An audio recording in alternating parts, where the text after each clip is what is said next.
By the end of Season 2 of The Dragon Prince, it has become clear what role most of the characters will play in the grand arc of the narrative.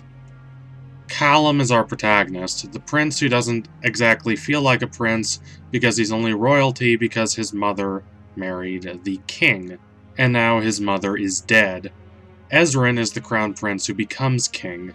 He's forced to grow up too fast, and because of that, he makes mistakes as a ruler, but he always does what he believes is best. Then there's Rayla, the assassin who does not really want to be an assassin. She hates humans because that's what her society tells her she should do, not because she morally believes that to be right. So much of her story early on is about her desire to redeem herself, only later on does she realize that she never really needed redemption.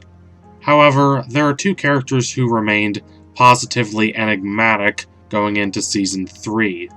The first of these is Sauron, the character who can best be categorized as a dumb jock. He was sort of a bully toward Callum when they were growing up.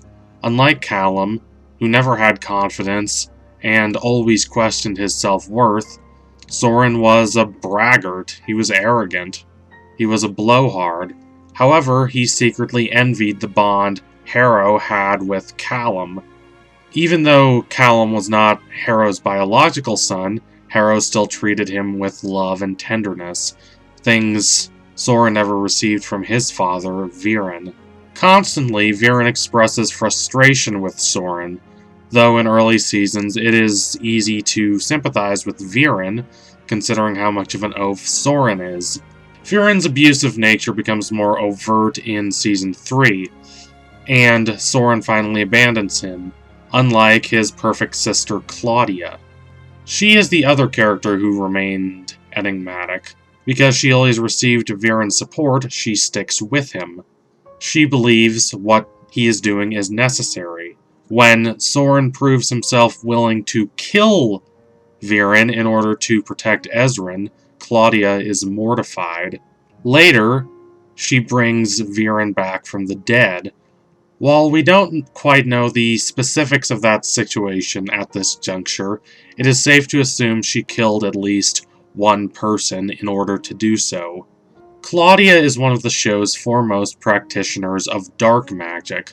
Unlike elemental sources of magic, which rely on the sun, the moon, the earth, in Callum's case, the sky, and so on, for strength, dark magic takes its strength from sucking the magic out of living creatures.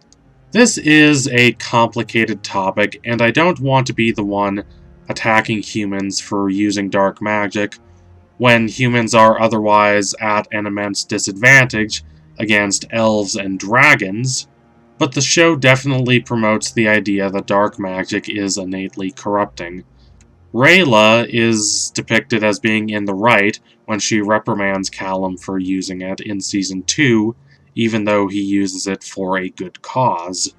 While there are many overt signs of what happens to those who rely too heavily upon dark magic, like Viren's transformation at the end of Season 3, Claudia's arc, and by arc I mean her descension into darkness, is perhaps the most tragic because of where she started. At the beginning of the series, she was Callum's crush.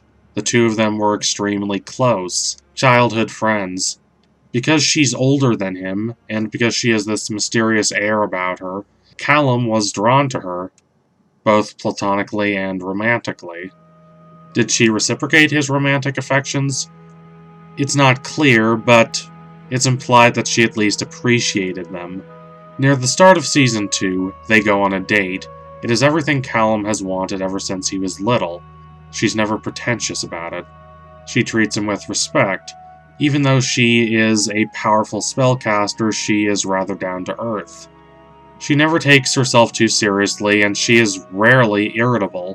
While there are questionable things about her, like how eager she is to squeeze the magic out of creatures in order to perform dark magic, she is overall a good and trusting friend to Callum.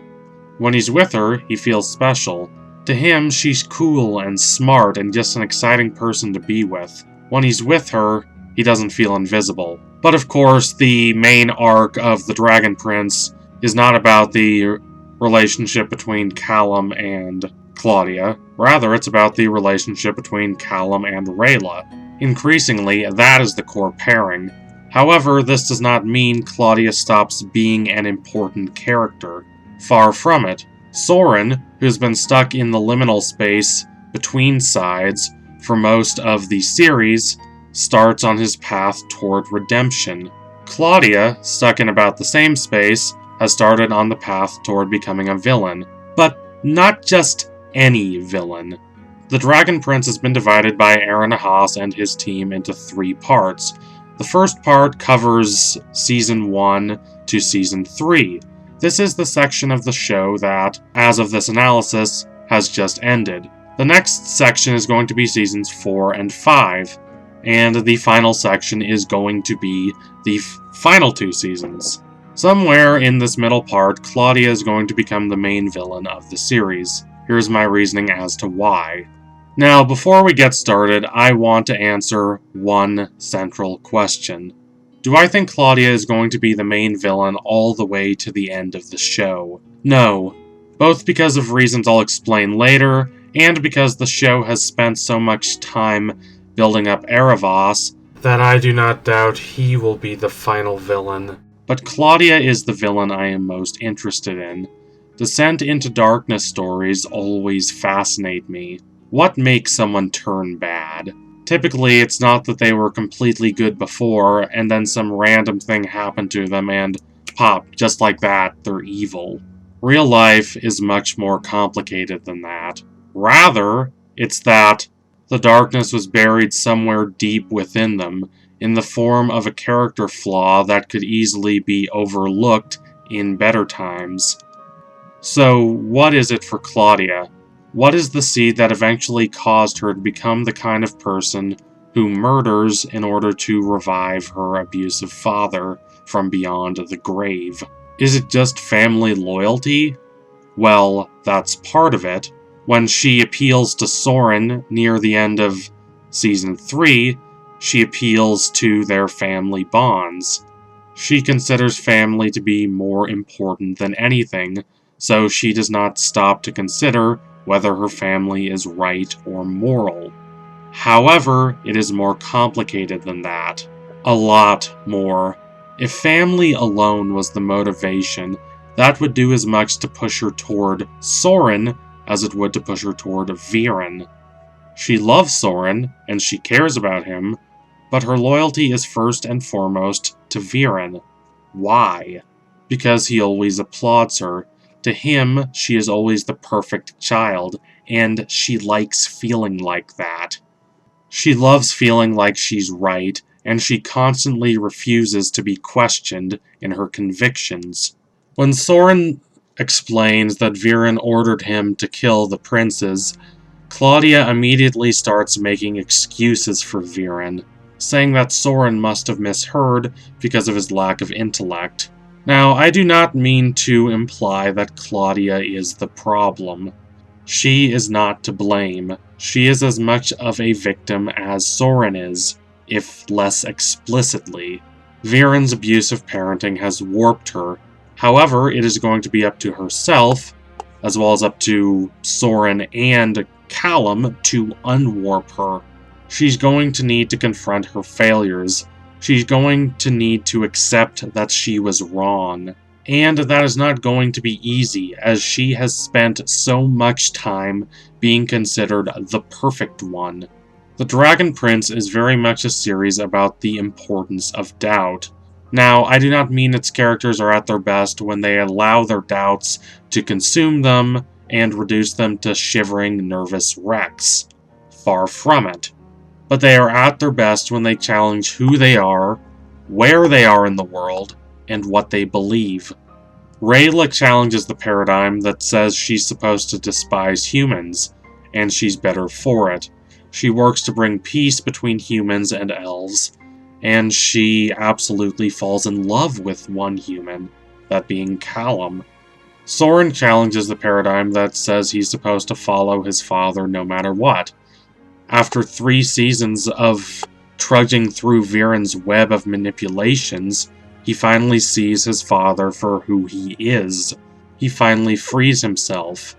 None of this would have happened if these characters had not been able to doubt that where they are is where they're supposed to be. But Claudia has so far not demonstrated that she is able to challenge the status quo, as the status quo has hitherto benefited her. I don't see her correcting this flaw, at least not right away. Her experiments with dark magic, corrupting as they are, have succeeded. At the end of Season 2, she sacrifices a deer to heal her brother, and that works. At the end of Season 3, she sacrifices at least one enemy soldier to heal her father, and that works. Therefore, there is an incentive for her to continue practicing dark magic. There is an incentive for her to further slip into villainy. I don't know where Viren's character can go from here. He has become so obsessed with Eryth that he is not as much of a threat as he was in the past. Viren is menacing because of his cunning, and I predict that this cunning will slowly slip away as he becomes consumed with Eryth. In fact, this has already happened. As his state deteriorates, I predict that Claudia is going to step in and become the main villain. Considering that she has already sacrificed human beings to revive a tyrant, it's hard to see where Claudia's character could get even darker, but I do not think it's impossible. I definitely do not think she is done with her descent into darkness. Now that Claudia's relationship with her brother has been diminished by her sticking with Viren, even in the worst of circumstances, the member of Team Callum that trusts her the most is Callum himself. It would be gutting to see Callum lose his trust in his childhood crush and see just how dark she has become. That would be the nadir of Claudia's character arc. That said, I do not see Claudia as being completely beyond redemption. Based on Claudia being the better liked of 2 children in a family with an abusive father and an absent mother, it's easy to draw parallels between her and Azula from Avatar: The Last Airbender. Obviously, they are not exactly the same, as Azula was crazy from the time she was a little kid, and Claudia was not, but the same dynamic applies. Eryth was arguably the 3rd most important person on Avatar: The Last Airbender, behind Bryan Konietzko and Michael Dante DiMartino, and he was Azula's biggest promoter. He thought she was a fascinating character, and he wanted to provide her with a redemption arc. Sadly, that never happened in the series proper.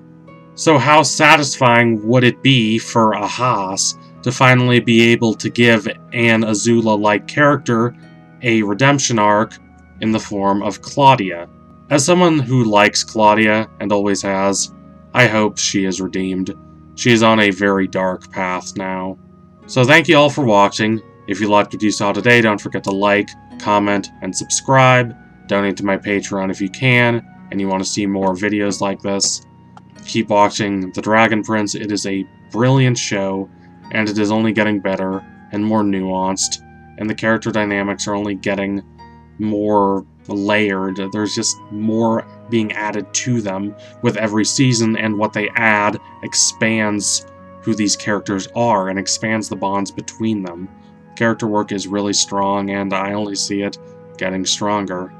So tune in soon for the next analysis on this channel. It'll be coming soon. Thank you all again. Adios, comrades.